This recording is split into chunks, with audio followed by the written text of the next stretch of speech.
కర్నూలు జిల్లా పత్తికొండ మండలం చిన్నహుల్లి గ్రామంలో రాయితీ పప్పు శనగ విత్తన పంపిణీ కార్యక్రమంలో ముఖ్య అతిథులుగా పాల్గొన్న పత్తికొండ ఎమ్మెల్యే శ్యామ్ కుమార్ ఈ కార్యక్రమంలో రాయితీ ధాన్యాన్ని రైతులకు ఎమ్మెల్యే చేతుల మీదుగా పంపిణీ చేశారు. అనంతరం ఆయన మాట్లాడుతూ గడిచిన 5 ఏళ్లలో వైసీపీ ప్రభుత్వం రాష్ట్రాన్ని 20 సంవత్సరాలు వెనక్కి నెట్టేసిందని, ఇప్పుడిప్పుడే కూటమి ప్రభుత్వం రాష్ట్రాన్ని అభివృద్ధి పదంలో నడిపిస్తుందన్నారు.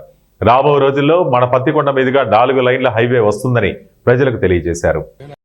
మన జిల్లాలోనే కానీ మన రాష్ట్రంలో కానీ దాదాపుగా మీరు ఎలాంటి పని కావాలన్నా కానీ దయచేసి చెప్పండి, చేసి పెట్టడానికి మీకోసం మేము ఇక్కడ పని చేయడానికి ఉన్నాము.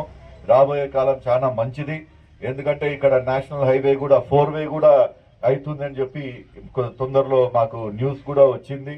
4-వే అయిందంటే ఈ ట్రాఫిక్ తలకాయ నొప్పులు కూడా మనకు తగ్గుతాయి. ఒక్కొక్క పని చేసుకుంటూ పోతాం. ఒకటేసారి ఏదైతే 5 ఏళ్ళు వైఎస్ఆర్ గవర్నమెంట్ మన రాష్ట్రాన్ని 20 ఏళ్ళు వెంకెలికి దొబ్బిందో, ఆ 20 ఏళ్ళ నుంచి మరి ముందరికి రావాలంటే మనకు టైం పడుతుంది. అందుకోసమే స్లోగా అయినా కానీ 100% షూరిటీతో మనం ముందరికి పోవాలా. మీ అందరి సహకారం కూడా మాకు ఉండాలని చెప్తూ సెలవు తీసుకుంటాం.